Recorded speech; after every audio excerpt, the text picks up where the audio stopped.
जय माँ दुर्गा। जय माँ ब्रह्मचारिणी। नवरात्रि के दूसरे दिन माँ ब्रह्मचारिणी की उपासना की जाती है। ब्रह्म का अर्थ तपस्या है और चारिणी का अर्थ आचरण करने वाली, यानी तप का आचरण करने वाली देवी। माँ का यह स्वरूप श्वेत वर्ण का है। माँ ब्रह्मचारिणी की आराधना करने वाले व्यक्ति को लंबी आयु और सुख सौभाग्य के साथ आलस्य, क्रोध, स्वार्थ और ईर्ष्या जैसी दुष्प्रवृत्तियां दूर होती हैं। वहीं अगर आप नवरात्रि के दिन माँ ब्रह्मचारिणी की पूजा अर्चना कर रहे हैं तो आपको यह व्रत कथा जरूर पढ़नी चाहिए। आइए जानते हैं इस व्रत कथा के बारे में। माँ ब्रह्मचारिणी की कथा। पूर्व जन्म में ब्रह्मचारिणी देवी ने पर्वतों के राजा हिमालय के घर पुत्री रूप में जन्म लिया था। नारद जी के उपदेश से भगवान शिव को पति रूप में प्राप्त करने के लिए उन्होंने घोर तपस्या की।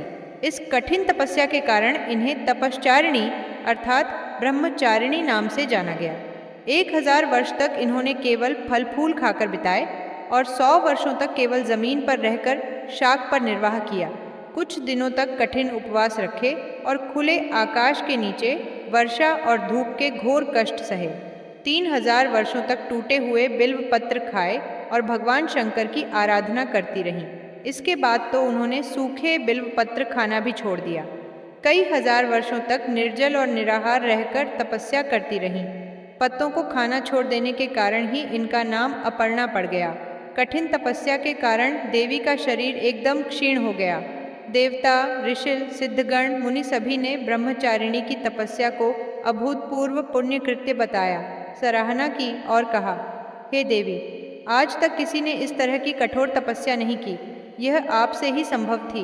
आपकी मनोकामना परिपूर्ण होगी और भगवान चंद्रमौली शिवजी तुम्हें पति रूप में प्राप्त होंगे।